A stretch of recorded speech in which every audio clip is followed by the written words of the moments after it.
Hello friends, आपका स्वागत है हमारे YouTube channel alpha maths academy में। हमने बीएससी पार्ट फर्स्ट मैथमेटिक्स का पेपर थर्ड स्टार्ट कर रखा था और उसमें हम 3 डायमेंशन ज्योमेट्री वाला पोर्शन पढ़ रहे थे।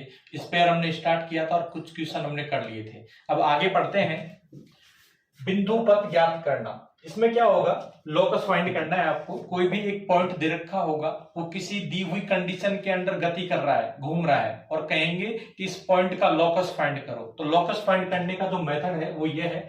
सबसे पहले जो पॉइंट, जिस पॉइंट का आपको लोकस फाइंड करना है, उसके आप कोऑर्डिनेट मान लेंगे अल्फा बीटा गामा। ठीक है। इसके बाद आप क्या करेंगे, जो भी कंडीशंस दे रखी हैं उनको आप अल्फा बीटा गामा पे अप्लाई करेंगे। इसके बाद आप क्या करेंगे, जो कंडीशंस दे रखी हैं उनकी हेल्प से अल्फा बीटा गामा के बीच में एक रिलेशन फाइंड कर लेंगे और लास्ट में अल्फा को x से रिप्लेस कर देंगे, बीटा को y से रिप्लेस कर देंगे और गामा को z से रिप्लेस कर देंगे। इस तरीके से आप किसी भी दिए हुए पॉइंट की, जो किसी सर्टेन कंडीशन के अंदर मूव कर रहा है, उसका लोकस या कहीं बिंदु पथ आप निकाल सकते हैं। इस मेथड को समझ सकते हैं आगे वाले क्वेश्चन से। जिसे आपको कह रखा है कि एक बिंदु इस प्रकार गमन करता है कि उसकी किन्हीं दो स्थिर बिंदुओं से दूरियों का अनुपात अचर रहता है। प्रदर्शित कीजिए कि बिंदु का बिंदु पथ गोला होगा। A point moves so that the ratio of its distances from two fixed points is constant so that its locus is a sphere। कहने का मतलब एक पॉइंट इस प्रकार गमन कर रहा है कि उसकी दो फिक्स्ड पॉइंट से जो डिस्टेंस है उसका रेशियो कांस्टेंट रहता है। तो इसका लॉकस फाइंड करना है। तो सबसे पहले हम क्या करेंगे, जिस पॉइंट का लॉकस फाइंड करना है उसके कोऑर्डिनेट मान लेते हैं अल्फा बीटा गामा। तो माना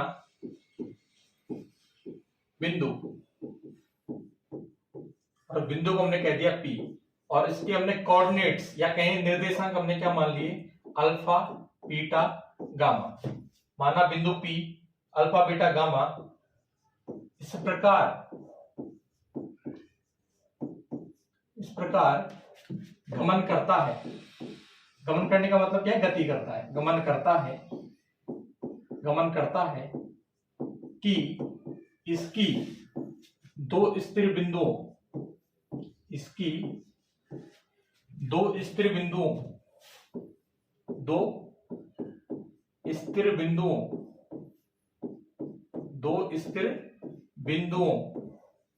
और वो पॉइंट्स हैं, एक को हमने कह दिया R।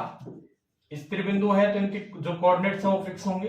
इसके कोऑर्डिनेट मैंने मान लिए A1 B1 C1 तथा एक हमने मान लिया पॉइंट S जिसके कोऑर्डिनेट हमने मान लिए A2 B2 C2 से दूरियों का अनुपात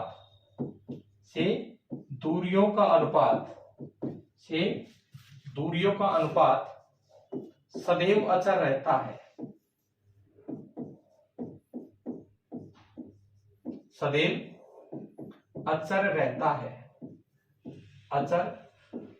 है।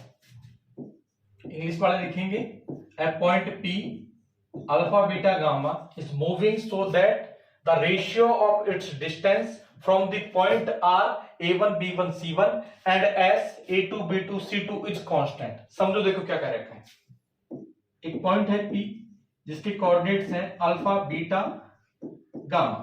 ठीक है, हमने ये मान लिया, इसका लोकस फाइंड करना है। और एक इस प्रकार गमन करता है कि दो फिक्स्ड पॉइंट, एक पॉइंट हमारे पास R जिसके कोऑर्डिनेट है A1 B1 C1 और एक पॉइंट है हमारे पास S जिसके कोऑर्डिनेट है A2 B2 C2। और एक इस प्रकार गति करता है P कि इसकी R से और S से जो दूरी है, जो डिस्टेंस है, उसका रेशियो क्या रहता है, कांस्टेंट रहता है। दैट इज, इसका मतलब क्या है कि P की R से दूरी और P की S से दूरी, इसका जो रेशियो है, जो अनुपात है, वो क्या रहता है, कांस्टेंट रहता है। उसको हमने क्या मान लिया, K कांस्टेंट। ठीक है, यहां से हमने आगे सॉल्व किया तो पी आर किसके बराबर हो गया, K इंटू पी एस के बराबर। पी आर क्या है, P से R के बीच की दूरी, P और R के बीच की दूरी। तो P और R के बीच की दूरी निकाल सकते हैं। जब इसके दोनों के कोऑर्डिनेट्स दे रखे हैं तो हम डिस्टेंस वाला फॉर्मूला लगाएंगे तो यहां क्या आ जाएगा, अल्फा माइनस A1 का square plus beta minus B1 का स्क्वायर, B1 का whole square plus gamma minus C1 का whole square equal to k into, यहां भी हम फॉर्मूला लगा दें। देखो PS का मतलब क्या है, distance between P and S, तो यहां भी डिस्टेंस वाला फॉर्मूला लगाएंगे तो हमारे पास क्या आ जाएगा, अल्फा माइनस का A2 का whole square plus beta minus B2 का whole square plus gamma minus k C2 का होल स्क्वायर। ठीक है, अब हम क्या करते हैं, ये स्क्वायर रूट है, इसको हटाने के लिए दोनों तरफ स्क्वायर कर देते हैं। तो दोनों तरफ स्क्वायर करेंगे तो हमारे पास आ जाएगा अल्फा माइनस का A1 का whole square plus beta minus B1 का whole square plus gamma minus C1 का होल स्क्वायर, और इधर भी स्क्वायर किया तो पहले k का स्क्वायर हो जाएगा और स्क्वायर रूट हट जाएगा। स्क्वायर रूट हटेगा तो अंदर बचेगा हमारे पास अल्फा माइनस A2 का whole square plus beta minus B2 का whole square plus gamma minus C2 का होल स्क्वायर। ठीक है, इसको हम आगे खोलें, इस होल स्क्वायर को खोलें तो हमारे पास क्या आ जाएगा, अल्फा स्क्वायर माइनस के 2 अल्फा A1 प्लस A1 का स्क्वायर। इसको हम खोलें तो ये हमारे पास आ जाएगा बीटा स्क्वायर माइनस के 2 बीटा B1 प्लस B1 का स्क्वायर प्लस, इसको हम खोलें तो हमारे पास आ जाएगा gamma square minus 2 gamma C1 plus C1 का square equal to k square तो हमारे पास है ही, और अंदर हम इसको खोले तो हमारे पास क्या आ जाएगा, alpha square minus 2 alpha A2 plus A2 का होल स्क्वायर। ठीक है, प्लस इसको हम खोले तो यहां हमारे पास क्या आ जाएगा, बीटा स्क्वायर माइनस के 2 बीटा B2 प्लस B2 का स्क्वायर प्लस, इसको हम खोले तो हमारे पास आ जाएगा गामा स्क्वायर माइनस के 2 गामा C2 प्लस C2 का स्क्वायर। ठीक है, इसके बाद मैं क्या करता हूं, अल्फा स्क्वायर वाली टर्म एक जगह लिखूंगा, बीटा स्क्वायर वाली टर्म एक जगह लिखूंगा, गामा स्क्वायर वाली टर्म एक जगह लिखूंगा, अल्फा वाली टर्म एक जगह लिखूंगा, बीटा वाली टर्म एक जगह लिखूंगा और गामा वाली टर्म एक जगह लिखूंगा। बाकी जो कांस्टेंट टर्म बचे उसको एक साथ लिख दूंगा। तो देखो मैं क्या करता हूं, अल्फा स्क्वायर यहां भी है और यहां भी अल्फा स्क्वायर की टर्म है, इसको उधर ले जाऊंगा तो देखो क्या बढ़ेगा, अल्फा स्क्वायर उधर था और इसको मैं उधर ले गया तो ये क्या बढ़ गया, minus K square alpha square, और दोनों में से अल्फा स्क्वायर कॉमन ले लिया तो अंदर क्या बच गया, 1 माइनस के स्क्वायर। तो अल्फा स्क्वायर की जो टर्म्स होंगी वो क्या होंगी, alpha square into 1 minus K square. ठीक है, इसके बाद मैं क्या करूंगा, बीटा स्क्वायर वाली टर्म लिखूंगा प्लस बीटा स्क्वायर, तो यहां पे बीटा स्क्वायर है देखो और इधर भी बीटा स्क्वायर की टर्म है, इसको उधर ले गया तो टर्म हमारे पास बढ़ जाएगी बीटा स्क्वायर और अंदर बच जाएगा 1 माइनस के स्क्वायर। मैंने बीटा स्क्वायर कॉमन ले लिया दोनों के अंदर। सेम तरीके से मैं गामा स्क्वायर की टर्म लिखूं तो गामा स्क्वायर और अंदर क्या बच जाएगा, 1 माइनस के स्क्वायर। अब मैं क्या करूंगा, अल्फा वाली टर्म लिखूंगा, तो यहां पे जो अल्फा की टर्म है वो है 2 अल्फा A1 और इधर अल्फा की टर्म की बात करूं तो ये क्या है, माइनस के 2 अल्फा A2, उधर जाएगी तो प्लस की, साथ में के स्क्वायर भी मल्टीप्लाई हो रहा है तो ये हो गई 2 के स्क्वायर अल्फा A2।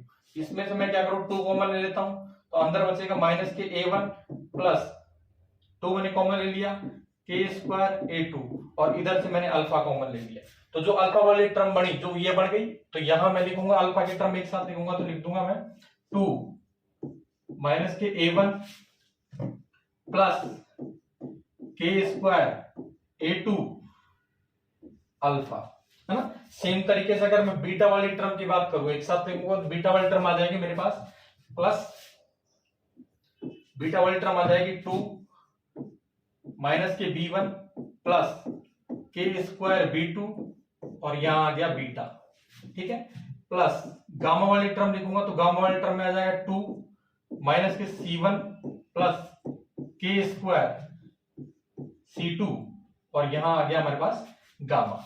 इसके बाद जो कांस्टेंट टर्म बची, एक तो क्या बच गया हमारे पास a1 का स्क्वायर, b1 का स्क्वायर, c1 का स्क्वायर। तो यहां हमारे पास आ गया क्या, a1 square plus b1 square plus c1 square. और इधर भी बात करें तो इधर एक टर्म ये रही, एक टर्म ये रही और एक टर्म ये रही, साथ में के स्क्वायर भी इनसे मल्टीप्लाई हो रहा है। इनको मैं उधर ले गया तो इनको मैं लिख सकता हूं क्या, माइनस के स्क्वायर, सब में से मैंने कॉमन ले लिया, अंदर आ गया a2 square plus b2 square plus c2 square, और सारी टर्म मैं उधर ले गया, इधर हमारे पास क्या बच गया, 0 बच गया। इसके बाद मैं क्या करता हूं, 1 माइनस के स्क्वायर से पूरी इक्वेशन को मैं डिवाइड कर देता हूं, तो मेरे पास बचेगा alpha square plus beta square plus gamma square. मैंने क्या किया, 1 माइनस के स्क्वायर से पूरी को डिवाइड कर दिया, तो ये कैंसिल हो गया, ये कैंसिल हो गया, ये कैंसिल हो गया, प्लस आगे आ जाएगा हमारे पास 2 माइनस के a1 प्लस के स्क्वायर a2, है ना, और नीचे हमारे पास क्या आ गया, 1 माइनस के स्क्वायर, और यहां हमारे पास क्या आ रहा है, अल्फा, प्लस आगे 2, यहां हमारे पास आ गया माइनस के a2, सॉरी यहां पे आएगा हमारे पास माइनस के आएगा हमारे पास b1, है ना, तो माइनस के b1 प्लस के स्क्वायर b2, नीचे आ रहा है हमारे पास 1 माइनस के स्क्वायर, और यहां हमारे पास आ गया बीटा, प्लस अब मैं गामा वाली टर्म लिखूंगा तो उसमें क्या आ जाएगा, 2 माइनस के c1 प्लस के square c2 upon 1 minus K square, और यहां हमारे पास आ गया गामा। साथ में जो कांस्टेंट टर्म है हमारे पास वो क्या है, a1 square plus b1 square plus c1 square, a1 square b1 square c1 square, ये हो गया माइनस के स्क्वायर, यहां सब में से कॉमन आ रहा था, a2 का स्क्वायर प्लस b2 का स्क्वायर प्लस c2 का स्क्वायर, और हमने इसको किससे डिवाइड कर दिया, 1 माइनस के स्क्वायर से, इक्वल टू 0। तो हमारे पास जो इक्वेशन है वो ये बन गई। तो हमने क्या कर लिया, अल्फा बीटा गामा उस पॉइंट के कोऑर्डिनेट माने थे, और उनके बीच में हमने रिलेशन भी फाइंड कर लिया। तो लॉकस फाइंड करने का जो मेथड है उसमें लास्ट स्टेप क्या होता है कि हम रिप्लेस क्या कर देते हैं, x को हम रिप्लेस कर देते हैं किससे, x को हम रिप्लेस कर देते हैं सॉरी अल्फा को हम रिप्लेस कर देते हैं, अल्फा को हम रिप्लेस कर देते हैं x से, बीटा को हम रिप्लेस कर देते हैं y से, और गामा को रिप्लेस कर देते हैं z से। तो अब हम क्या करेंगे, x को अल्फा को x से रिप्लेस कर देंगे, बीटा को y से रिप्लेस कर देंगे, और गामा को z से रिप्लेस कर देंगे। तो हमारे पास जो इक्वेशन बनेगी वो हमारे पास बन जाएगी,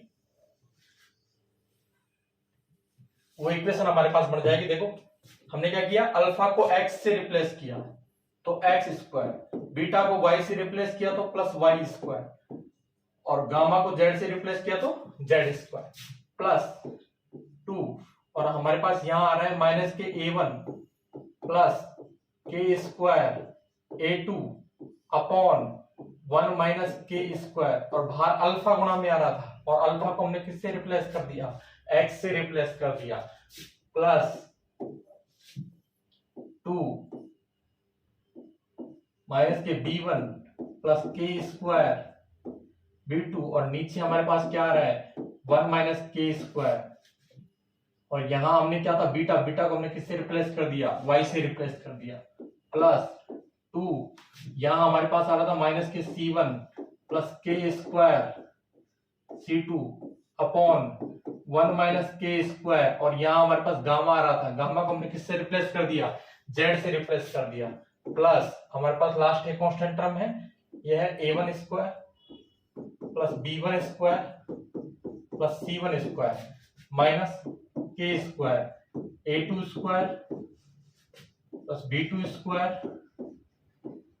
plus c2 square upon 1 minus K square equal to 0। तो ये उस पॉइंट का लॉकस आ गया जो हमको फाइंड करना था, और हमको दिखाना क्या था कि वो लॉकस क्या होना चाहिए, स्पेयर होना चाहिए। इस इक्वेशन को अगर मैं ध्यान से देखूं तो ये इसी फॉर्मेट की है ना, x square plus y square plus z square plus 2 into u into x, यहाँ यू की वैल्यू क्या हो गई, ये हो गई, प्लस 2v इंटू वाई। तो देखो 2 की जगह 2 और v की जगह क्या आ रहा है, ये आ रहा है ना, प्लस 2wz, तो w की जगह क्या आ रहा है, ये वाला portion, plus d equal to 0। तो ये इसी फॉर्मेट की तो इक्वेशन है। कहने का मतलब ये भी किसकी इक्वेशन है, एक स्फीयर की इक्वेशन है। तो यही तो हमको दिखाना था कि जो पॉइंट है उसका लोकस क्या होगा, एक स्फीयर होगा। तो यहां आप लिखेंगे, ये इक्वेशन किसकी आ गई, एक स्फीयर की इक्वेशन आ गई। तो यहां लिख देंगे अतः उस बिंदु का बिंदुपथ, अतः उस बिंदु का बिंदुपथ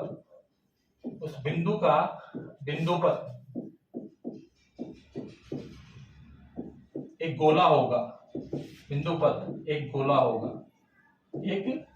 होगा, इंग्लिश में लिखेंगे hence the locus of that point is a sphere, एक गोला होगा। और यही आपको दिखाना था कि इस पॉइंट का जो बिंदुपथ है वो क्या होगा, एक गोला होगा। तो ये क्वेश्चन इस तरीके से आप कर सकते हैं। इसके बाद देखते हैं चतुष्फलक का केंद्रक, सेंट्रोइड ऑफ ए टेट्राहेड्रॉन। तो ये आपको क्या दे रखा है, एक टेट्राहेड्रॉन दे रखा है। देखो इसमें 4 फलक हैं, 4 फेस हैं, एक तो आगे वाला, एक ये वाला, एक ये वाला, एक ये वाला। कितने फलक हैं, 4 फलक हैं। और इसके आपको वर्टिसेस दे रखे हैं, इसके शीर्ष आपको दे रखे हैं। एक शीर्ष है x1 y1 z1, एक शीर्ष है x2 y2 z2, एक शीर्ष है x3 y3 z3 और एक शीर्ष है x4 y4 z4। अब कहें कि इसका जो सेंट्रोइड है, केंद्रक है, उसके निर्देशांक क्या होंगे, x1 plus x2 plus x3 plus x4 divide by 4, y1 plus y2 plus y3 plus y4 divide by 4, z1 plus z2 plus z3 plus z4 divide by 4। तो ऐसे आपको कोई भी आपको टेट्राहेड्रॉन दे रखा है और उसके वर्टिसेस दे रखे हैं, तो उसका सेंट्रोइड के जो कोऑर्डिनेट है उसे आप इस तरीके से निकाल सकते हैं। साथ में ही अगर टेट्राहेड्रॉन के वर्टिसेस आपको पता है तो उसका वॉल्यूम भी आप निकाल सकते हैं। वॉल्यूम निकालने का फॉर्मूला क्या होगा, ये देखो, ये बाहर वाला तो मॉड है और ये अंदर वाला डिटरमिनेंट है। तो 1/6 और यहां आप क्या करो, पहला वर्टेक्स रख दो फिर 1, दूसरा वर्टेक्स रख दो फिर 1, तीसरा वर्टेक्स रख दो 1, चौथा वर्टेक्स रख दो और 1। इस तरीके से आप क्या कर सकते हैं, वॉल्यूम फाइंड कर सकते हैं। और जो सेंट्रोइड केंद्रक के जो कोऑर्डिनेट है उसको आप इस तरीके से फाइंड कर सकते हैं। अब देखो आगे वाला क्वेश्चन देखते हैं। अचर त्रिज्या 2k का एक गोला मूल बिंदु O से गुजरता है एवं निर्देशांकों को a b c पर मिलता है। सिद्ध करो कि चतुष्फलक OABC के केंद्रक का बिंदुपथ होगा।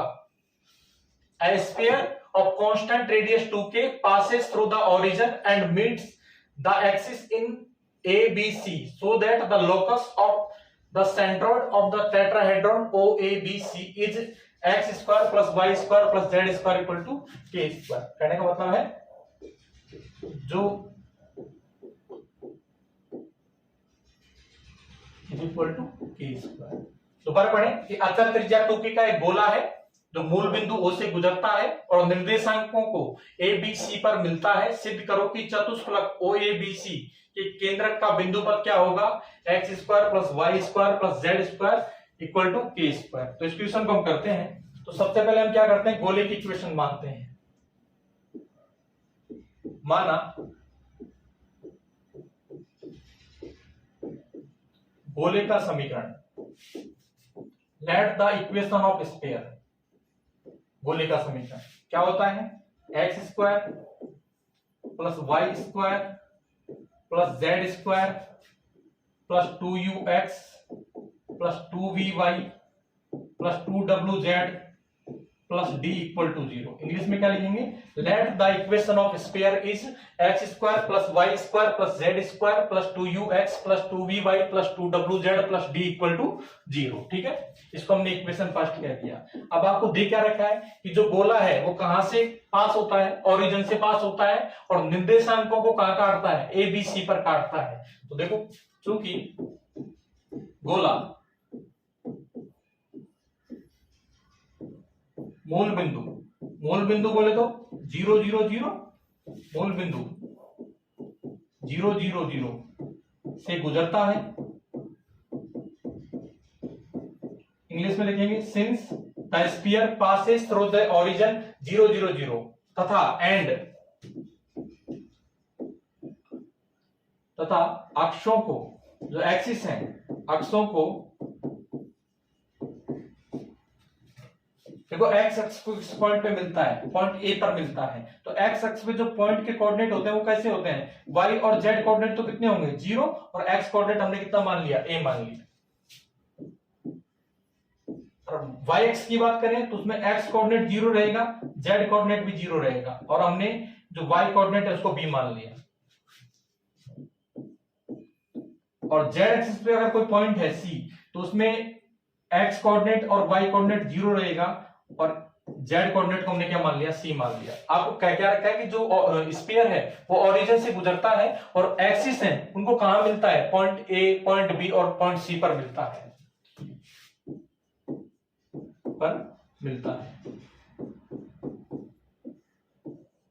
देखो इसको समझे कहना क्या चाहे। तो इंग्लिश में देखो लिखेंगे, since the sphere passes through the origin 0 0 0 and meet the axis at A 0 0 0, B 0 b 0, C 0 0 c, है ना। इसको समझे, देखो क्या है, ये आपके पास एक्स एक्सिस है, ये आपके पास वाई एक्सिस है, और ये आपके पास जेड एक्सिस है। एक स्फीयर है, ठीक है, जो ओरिजिन से पास होता है, और एक्सिस को कहां मिलता है, पॉइंट ए, पॉइंट बी और पॉइंट सी पर मिलता है, ये कहना चाह रहा है। और इस पॉइंट के जो कोऑर्डिनेट हैं, ए के हमने कोऑर्डिनेट मान लिए a 0 0, बी के कोऑर्डिनेट हमने मान लिए 0 b 0, और इसके कोऑर्डिनेट हमने मान लिए 0 0 c। अब क्या करेंगे, देखो अगर ये ओरिजिन से पास होता है तो ये जो पॉइंट है वो इस इक्वेशन को सेटिस्फाई करेगा। साथ में ये जो गोला अगर यहाँ एक्सिस को काटता है तो ये पॉइंट भी कहां लाई कर रहा है, गोले के ऊपर लाई कर रहा है, तो ये पॉइंट भी किसको सेटिस्फाई करेगा, इसको सेटिस्फाई करेगा। सेम तरीके से ये पॉइंट भी इसको सेटिस्फाई करेगा, सेम तरीके से ये पॉइंट भी इसको सेटिस्फाई करेगा। तो हम क्या करेंगे, इन पॉइंट्स को इसके अंदर रखेंगे और हमको 3 इक्वेशन मिल जाएंगी, 3 नहीं 4 इक्वेशन हमको मिल जाएंगे। देखते हैं आगे करते हैं इसको। तो देखो हमारे पास क्या हो गया, आता है। सबसे पहले हम क्या करेंगे, ये पॉइंट रखेंगे क्योंकि इस पॉइंट से गुजरता है तो इसको सेटिस्फाई करेगा ये पॉइंट रखा तो x की जगह 0 रखा, y की जगह 0 रखा, z की जगह 0 रखा, तो ये भी कितना हो गया 0, ये भी कितना हो गया 0, ये भी कितना हो गया 0, ये भी कितना हो गया 0। तो हमारे पास क्या बचा d, और उधर क्या है 0। कहने का मतलब d की वैल्यू कितनी हो गई, 0 हो गई। अब आगे वाला पॉइंट रखें, ये वाला पॉइंट रखें तो ये वाला पॉइंट रखेंगे तो x की जगह a रखूंगा तो a स्क्वायर, y की जगह 0 रखा तो ये भी 0, ये भी 0, x की जगह मैं कितना रख रहा हूं, a रख रहा हूं, रख दिया है ना। y की जगह 0 रखूंगा, है ना, और z की जगह 0 रखूंगा, ये भी 0, है ना। और d भी कितना है हमारे पास, d भी 0 आ गया तो ये भी 0 हो गया, तो ये किसके बराबर हो गया, इक्वल टू 0। तो यहां से मैंने देखा जो u की वैल्यू हुई वो मेरे पास कितनी हो गई, माइनस की a/2। इसको आप सॉल्व करना, एक a कॉमन लेके 0 की तरफ भेज देना, तो a + 2u किसके बराबर, 0 के बराबर, तो u किसके बराबर हो गया, माइनस के a/2 के बराबर। इसको मैंने इक्वेशन 3 कह दिया, है ना। सेम तरीके से मैंने अगला पॉइंट रखा तो x की जगह 0 रखूंगा, y की जगह b रखूंगा, z की जगह 0 रखूंगा, तो मेरे पास इक्वेशन आ जाएगी b² + 2v * b = 0। d तो 0 है, d भी यहाँ के रखूंगा, मैं 0 रखूंगा, तो इक्वेशन मेरे पास ये आ जाएगी। और यहां से अगर मैं v की वैल्यू निकालूं तो वो कितनी आ जाएगी, माइनस के b/2। इसको मैंने इक्वेशन 4 कह दिया। सेम तरीके से आप अगले वाला पॉइंट रखेंगे तो आपको इक्वेशन मिलेगी c² + 2w c = 0। कि रखेंगे ना आप ये पॉइंट रखेंगे तो देखो x की जगह 0 रख दिया, y की जगह 0 रख दिया, z की जगह c रखा तो c² प्लस ये 0 यहाँ कितना हो गया 2wc, और d की वैल्यू तो हमने ऑलरेडी कितने निकाल ली 0, तो हमारे पास इक्वेशन ये बन गई। तो यहां से मेरे पास जो w की वैल्यू आई वो कितनी आ गई, माइनस के c/2। इसको मैंने इक्वेशन 5 कह दिया। अब मैं क्या करूंगा, इन वैल्यूज को कहां रख दूंगा, इक्वेशन फर्स्ट में रख दूंगा, है ना। मैं क्या करता हूं, इन वैल्यूज को रख देता हूं इक्वेशन फर्स्ट में। तो समीकरण 1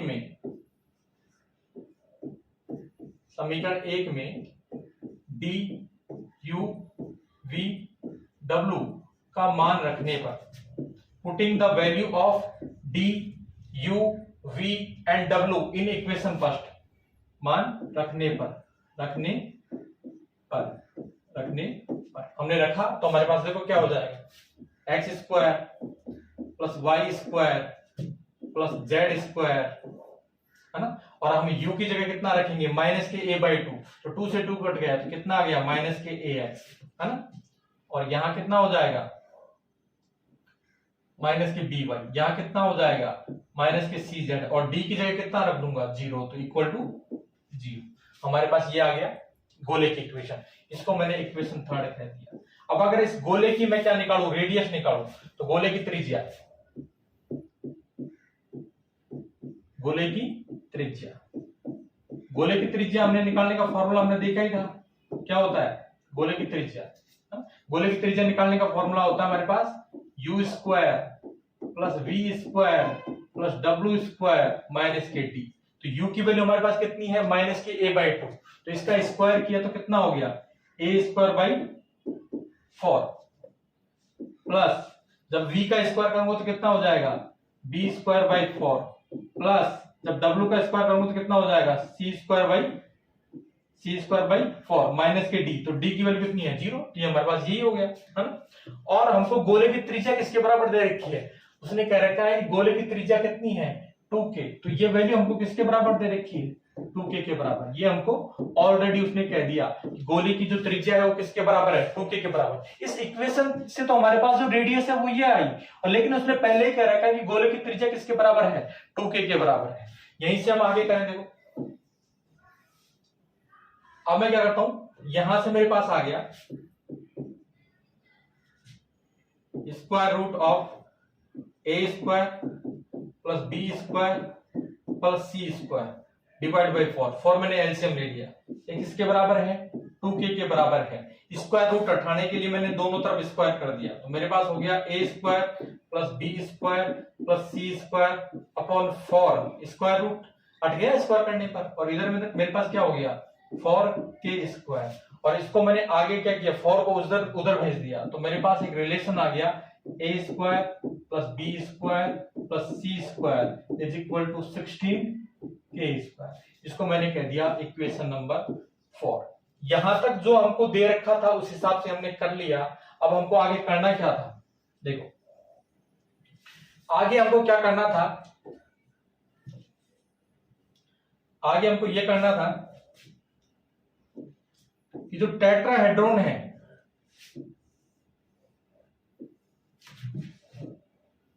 जो टेट्राहेड्रॉन है कौन सा, एक तो ओरिजिन वाला O, एक A, इसके कोऑर्डिनेट कितने हैं A 0 0 है ना, और एक B, ये y एक्सिस है ना आपके, ये आपके पास x एक्सिस है, ये आपके पास z एक्सिस है। इसके कोऑर्डिनेट हमने क्या माने थे 0 B 0, और इसके कोऑर्डिनेट हमने क्या माने थे 0 0 C। तो जो ये टेट्राहेड्रॉन बना कौन सा OABC, OABC, ये जो टेट्राहेड्रॉन बना ये वाला है ना, इसका जो सेंट्रोइड है जो केंद्रक है उसका बिंदु पद ज्ञात करना है। तो सबसे पहले हम क्या कर लेते हैं, इसके केंद्रक के निर्देशांक मान लेते हैं। यही तो करते हैं हम, जब भी किसी पॉइंट का आपको क्या निकालना है बिंदु पद निकालना है, तो सबसे पहले हम उसके कोऑर्डिनेट मान लेते हैं। तो हम क्या करते हैं, माना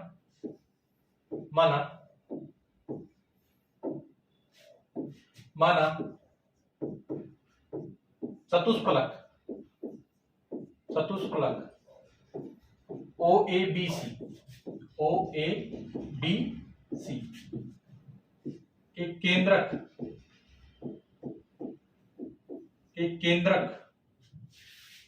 के निर्देशांक,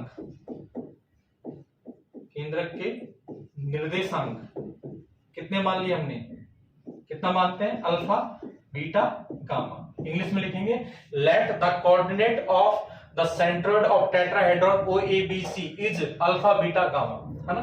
लेकिन हमको पता है जब आपको कोऑर्डिनेट्स पता, इसके वर्टिसेज पता हो, जब वर्टिसेज पता हो तो इसका आप क्या कर सकते हो सेंट्रोइड फाइंड कर सकते हो। और सेंट्रोइड का जो एक्स कोऑर्डिनेट है वो किसके बराबर होता है, वो हमारे पास होता है, सेंट्रोइड का जो एक्स कोऑर्डिनेट है वो हमारे पास होता है कि इन सबका जो एक्स कोऑर्डिनेट है उनको आप क्या करो ऐड करो, और फिर आप क्या करो 4 से डिवाइड कर दो।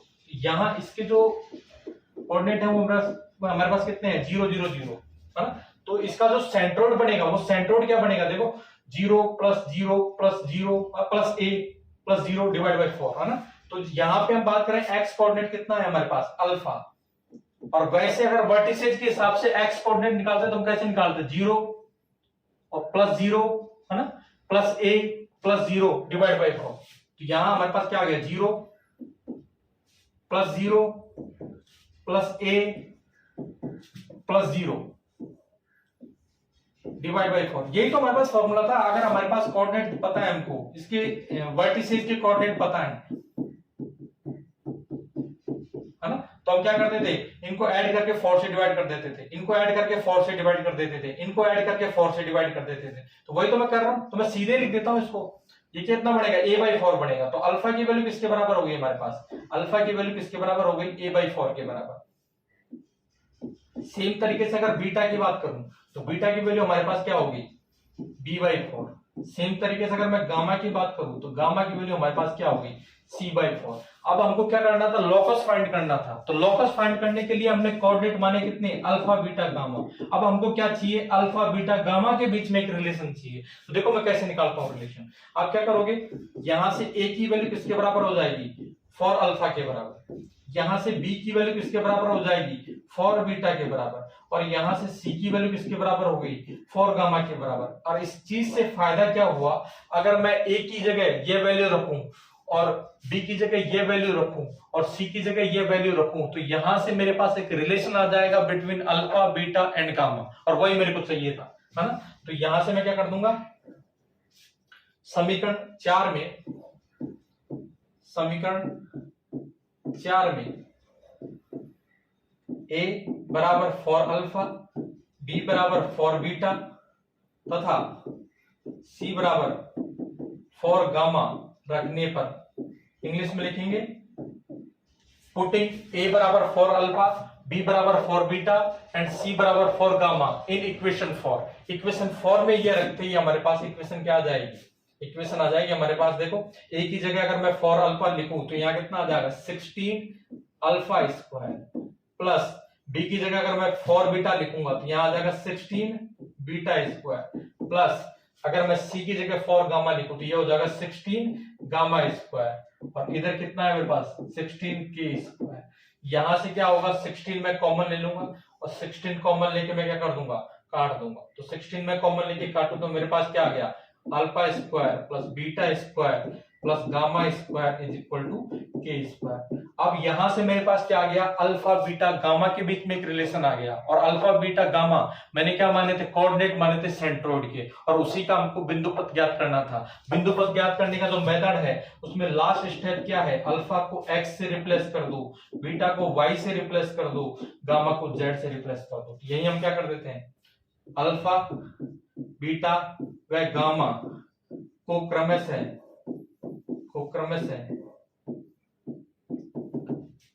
x y व z से बदलने पर इंग्लिश में लिखेंगे, replace alpha beta and gamma by x y and z respectively. और बदलते हमारे पास क्या आ गया, पाथ आ गया। बदलते क्या हो गया हमारे पास, देखो अल्फा को मैंने x से रिप्लेस किया तो x स्क्वायर, बीटा को मैंने y से रिप्लेस किया तो y स्क्वायर, गामा को मैंने z से रिप्लेस किया तो z square equal to k square. ये तो दिखाना था कि जो केंद्र का जो बिंदु पथ है वो क्या होगा, x square plus y square plus z square equal to k square. Last में लिख देना जो कि अभिष्ट बिंदु पथ है, इंग्लिश में लिख देना विच इज रिक्वायर्ड पाथ। तो इस क्वेश्चन को आप इस तरीके से कर सकते हैं, ठीक है। अब आगे वाला क्वेश्चन देखें, एक चर गोले के केंद्र का बिंदु पथ ज्ञात करो जो मूल बिंदु से होकर गुजरता है एवं निर्देशांकों को a b c पर इस प्रकार मिलता है कि चतुष्फलक OABC का आयतन स्थिर रहता है। Find the locus of the centre of a variable sphere which passes through the origin and meets the axis in ABC so that the volume of tetrahedron OABC is constant. कहने का मतलब एक गोला है, उसके केंद्र का आपको बिंदु पथ ज्ञात करना है ना, और वो गोला मूल बिंदु से होकर गुजरता है और जो एक्सिस है, अक्ष है, उनको ABC पर काटता है ना। और किस प्रकार काटता है कि जो टेट्राहेड्रॉन बनेगा OABC उसका जो वॉल्यूम है वो कांस्टेंट रहता है। तो देखो इस क्वेश्चन को हम करते हैं। सबसे पहले हमको क्या करना है, देखो गोले के केंद्र का बिंदु पथ ज्ञात करना है। तो सबसे पहले हम क्या करते हैं, गोले के केंद्र के जो निर्देशांक है उनको हम मान लेते हैं। यही तो करते हैं हम, किसी भी पॉइंट का अगर लोकस फाइंड करना है तो सबसे पहले उसके हम कोऑर्डिनेट एज्यूम करते हैं। हम क्या करते हैं, माना गोले के केंद्र के निर्देशांक, गोले के केंद्र के निर्देशांक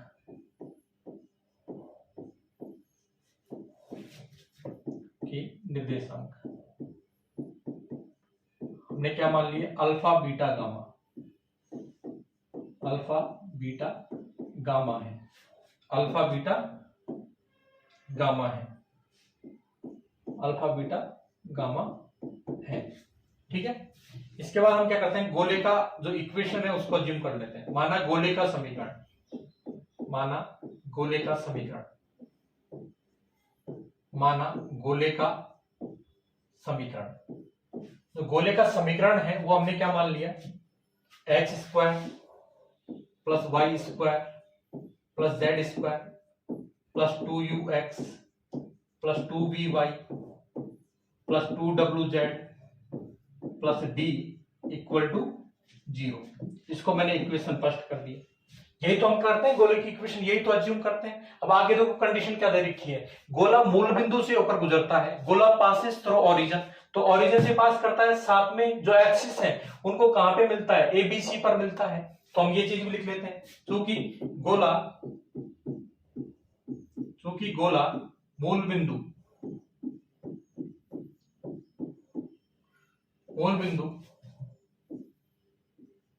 0 0 से गुजरता है तथा अक्षों को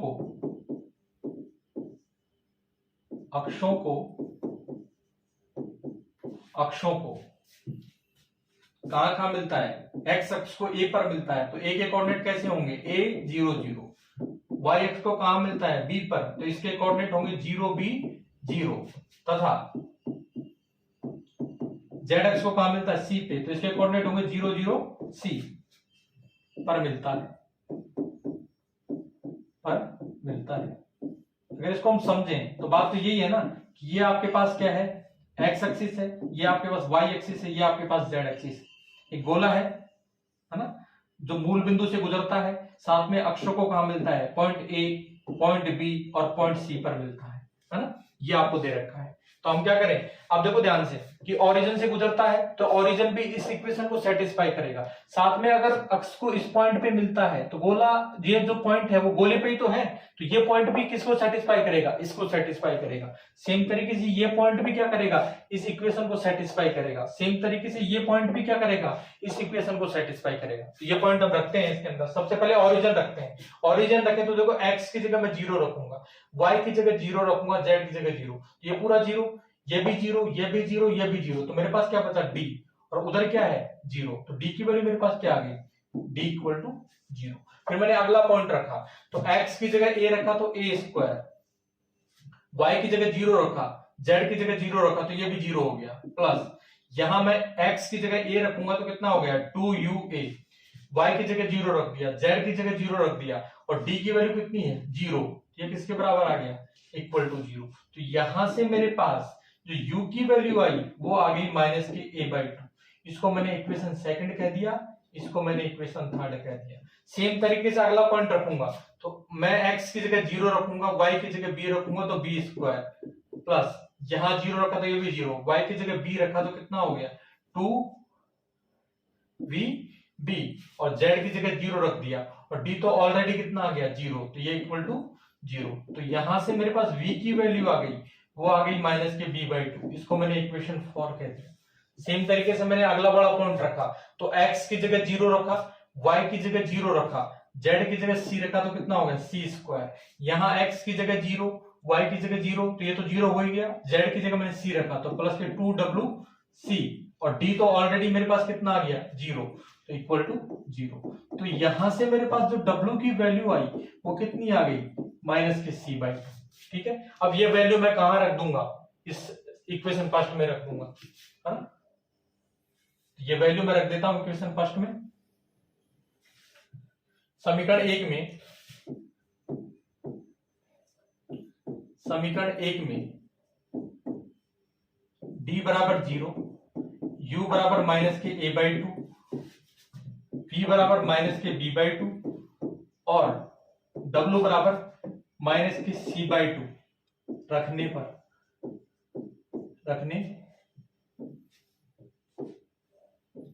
रखने पर अगर मैं रखता हूं तो मेरे पास इक्वेशन क्या हो जाएगी, इक्वेशन हो जाएगी x square plus y square plus z square minus k a x minus k b y minus k c Z equal to 0। इसको मैंने इक्वेशन 5 कह दिया। ठीक है, अब नीचे वाला मिटा देता हूं। ठीक है, अब हमारे पास गोले का केंद्र क्या आ गया, अतः गोले का केंद्र, अतः गोले का केंद्र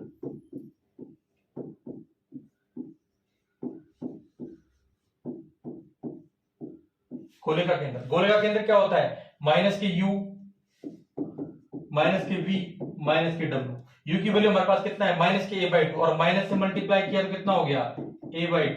ठीक है, वी की वैल्यू कितनी है, माइनस के b/2 और माइनस से मल्टीप्लाई किया तो कितना हो गया b/2। डब्ल्यू की वैल्यू कितनी है, माइनस के c/2 और माइनस से मल्टीप्लाई किया तो कितना हो गया c/2। लेकिन हमने गोले के केंद्र का आपको बिंदु पद ज्ञात करना था, तो हमने पहले ही उसके कोऑर्डिनेट कितने मान लिए थे, अल्फा बीटा गामा। तो यहां से क्या हो जाएगा, अतः अल्फा की वैल्यू किसके बराबर हो गई, a/2 के बराबर, बीटा की वैल्यू किसके बराबर हो गई, b/2 के बराबर, और जो गामा है उसकी वैल्यू किसके बराबर हो गई, c/2 के बराबर। ये चीज आप ध्यान रखना है ना। इसके बाद देखो,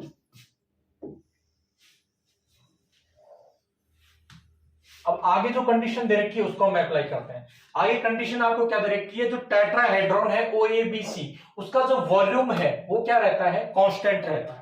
तो कहने का मतलब देखो, ये आपको टेट्राहेड्रॉन दे रखा है, ये आपके पास एक्स एक्सिस है, ये आपके पास वाई एक्सिस है, ये आपके पास जेड एक्सिस है ना। अब टेट्राहेड्रॉन आपको जो दे रखा है वो क्या दे रखा है, एक ऑरिजिन, इसके कोऑर्डिनेट आपका 0 0 0, एक ए, इसके कोऑर्डिनेट है a 0 0। ठीक है, एक पॉइंट है आपके पास बी, इसके कोऑर्डिनेट है आपके पास, इसके जो कोऑर्डिनेट है वो आपके पास है 0 b 0, और ये पॉइंट है सी, इसके कोऑर्डिनेट है 0 0 सी। तो जो टेट्राहेड्रॉन बना आपके पास OABC, इसका जो वॉल्यूम है वो क्या रहता है, कांस्टेंट रहता है। तो आपको दे रखा है, सिंस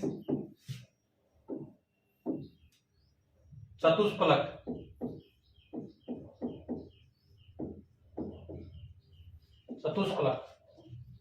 OABC का आयतन अचर रहता है, आयतन अचर रहता है, आयतन अचर रहता है ना। इसका मतलब कि अब आयतन का अगर मैं फॉर्मूला लगाऊं तो आयतन का फॉर्मूला हमारे पास क्या होता है, देखो आयतन का हमारे पास फॉर्मूला होता है 1/6 है ना। और यहां मैं क्या कर देता हूं, आगे यहां मॉड आ जाता है ना, और यहां पे 1/6 है ना, और यहां पे मैं क्या कर देता हूं, जो वर्टिसेज है ऊपर मैं रख देता हूं। तो इसका एक वर्टिसेज तो कितना है मेरे पास, देखो इसका एक वर्टिसेज है मेरे पास 0 0 0, और यहाँ लास्ट में 1। ये वर्टिसेज मैंने रख दिया, साथ में क्या रखूंगा, 1 रखूंगा। फिर आगे वाला वर्टिसेज मैंने एक्स एक्सिस वाला रख दिया, तो कितना है a 0 0 और लास्ट में 1। फिर आगे वाला मैंने वर्टिसेज ये रख दिया, तो ये कितना है 0 b 0 और यहाँ 1 रखता हूं मैं ना, और लास्ट में क्या जाएगा 0 0 c और यहाँ क्या जाएगा 1। ये आपको क्या दे रखा है, कांस्टेंट, हमने इसको क्या मान लिया c, ये आपको दे रखा है ना। आप ये ध्यान रखना कि अल्फा की वैल्यू आपके पास कितनी आ गई, इसको मैं अलग जगह लिख लेता हूं। अल्फा की वैल्यू हमारे पास कितनी आ गई, अल्फा की वैल्यू है हमारे पास a/2, ठीक है। बीटा की वैल्यू हमारे पास b/2 है ना, और गामा की वैल्यू हमारे पास क्या है c/2, ठीक है।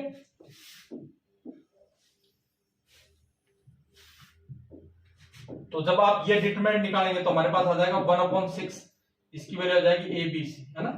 इसको आप निकालना, आप पहली रो के लिए एक्सपेंड कर देना, और अंदर अगर माइनस वाला साइन आए तो माइनस किसकी वजह से हट जाएगा, मॉडुलस की वजह से हट जाएगा। ये किसके बराबर है, C के बराबर है। C मत मानो, यहाँ कांस्टेंट कुछ और मान लो, D मान लो, क्योंकि C तो यहाँ आ रहा है ना, कांस्टेंट मैंने क्या मान लिया, D मान लिया, ठीक है। तो यहां से मेरे पास ABC की वैल्यू कितनी आ गई 6D। अब इसका फायदा क्या होगा, देखो मैंने कोऑर्डिनेट माने थे, केंद्र के जो कोऑर्डिनेट माने थे वो माने थे अल्फा बीटा गामा, और केंद्र का ही मेरे को क्या करना था, लोकस फाइंड करना था। तो मेरे को अल्फा बीटा गामा के बीच में एक रिलेशन फाइंड करना था। अब मैं क्या करूंगा, इसकी हेल्प से अल्फा बीटा गामा के बीच में एक रिलेशन फाइंड कर लूंगा। कैसे, देखो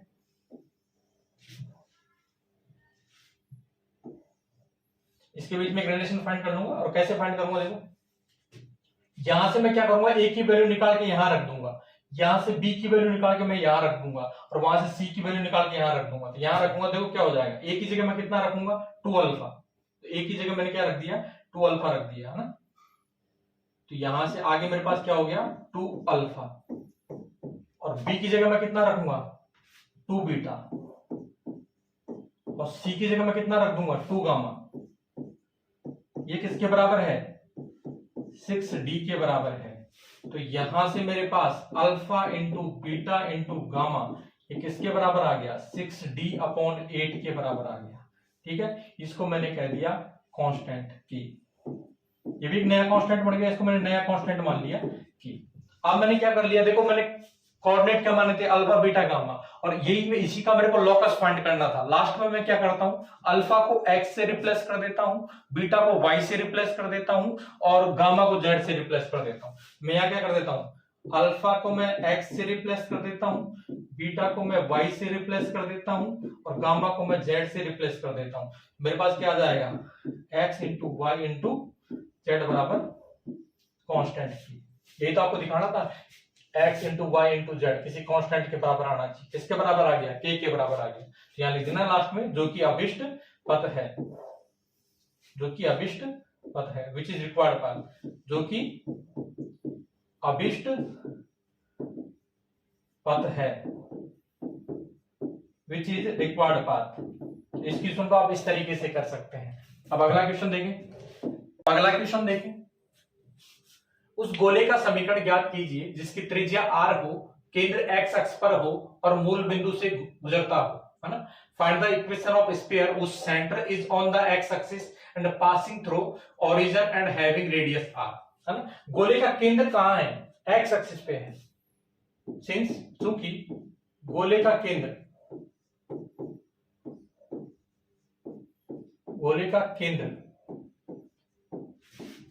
x अक्ष पर स्थित है,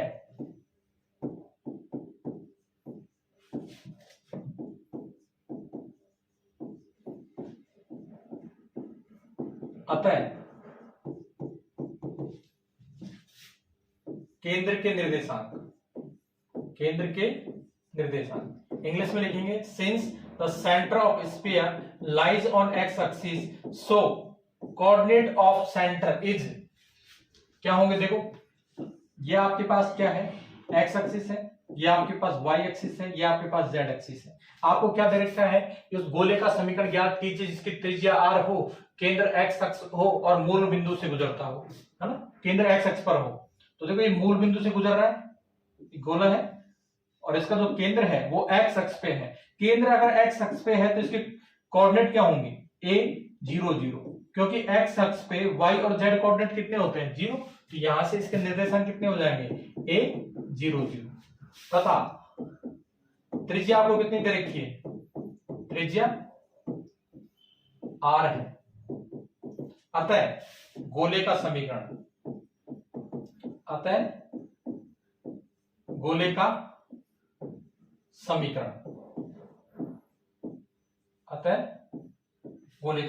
अब एक चीज आप रिवाइज करो, मैंने आपको इनिशियल में बताया था ना कि अगर सपोज करो ये कोई गोला दे रखा है आपको, है, और इसका आपको सेंटर दे रखा है ABC और रेडियस दे रखी है r, तो इस गोले की जो इक्वेशन है वो क्या होती है, x माइनस a का whole square plus y minus b का whole square plus z minus c का whole square is equal to r square.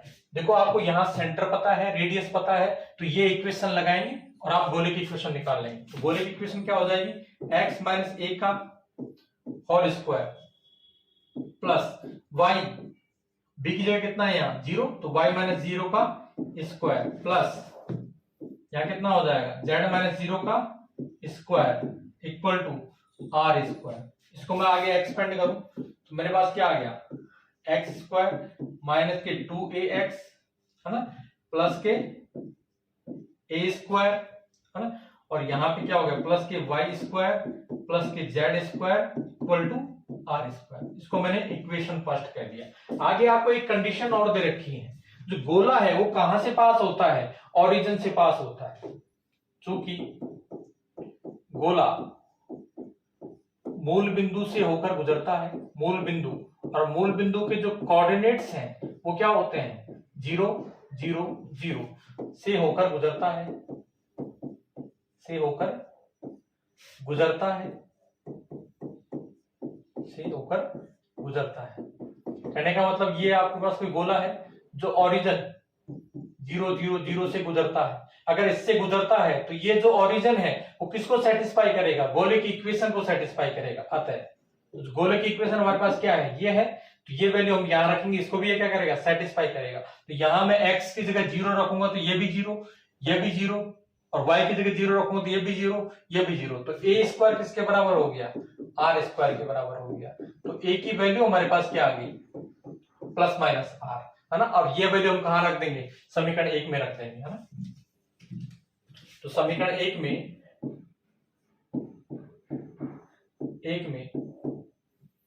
a बराबर प्लस माइनस r रखने पर ये इक्वेशन देखो क्या हो जाएगी, एक्स स्क्वायर की जगह एक्स स्क्वायर है ना, और यहाँ 2 और x, और देखो मैं a की जगह क्या रखूंगा प्लस r या फिर माइनस r। अगर प्लस r रखा तो यहाँ पे क्या बढ़ेगा, देखो यहाँ r रख दिया तो माइनस के 2 rx, लेकिन मैंने माइनस रख दिया तो यहाँ क्या बढ़ जाएगा प्लस, तो यहाँ साइन क्या आ जाएगा प्लस माइनस। अगर मैं प्लस रखूंगा तो माइनस आ जाएगा, माइनस रह जाएगा ऐसे कैसे, और अगर a की जगह माइनस r रख दिया तो माइनस माइनस प्लस हो जाएगा। तो ये इक्वेशन में क्या आएगा x square plus minus 2rx, plus a की जगह कितना रखूंगा प्लस माइनस r, लेकिन स्क्वायर करूंगा तो क्या बढ़ जाएगा r square plus k y square plus k z square equal to r square, और यहां से r स्क्वायर से r स्क्वायर कट जाएगा तो हमारे पास इक्वेशन बढ़ जाएगी क्या, हमारे पास इक्वेशन बढ़ जाएगी x square plus y square है ना प्लस के z स्क्वायर और plus minus 2rx equal to 0। और ये इक्वेशन हमको दिखानी थी, देखो हाँ, इस तरीके से आप क्या कर सकते हैं, इस क्वेश्चन को कर सकते हैं। तो ये यूनिट आपके आगे भी कंटिन्यू रहेगी। जो आपका सेकंड चैप्टर है ना, वो आपके फर्स्ट यूनिट में, सेकंड यूनिट में आ रहा है, इस यूनिट में आ रहा है। तो सेकंड चैप्टर के जो पहली एक्सरसाइज है उसके मैंने सारे अनसॉल्व क्वेश्चन करवा दिए लगभग। फिर भी आपको कोई डाउट हो तो आप मेरे को बता सकते हैं कमेंट करके, है ना। बाकी कंटिन्यू पढ़ेंगे अगली क्लास में। Thank you very much.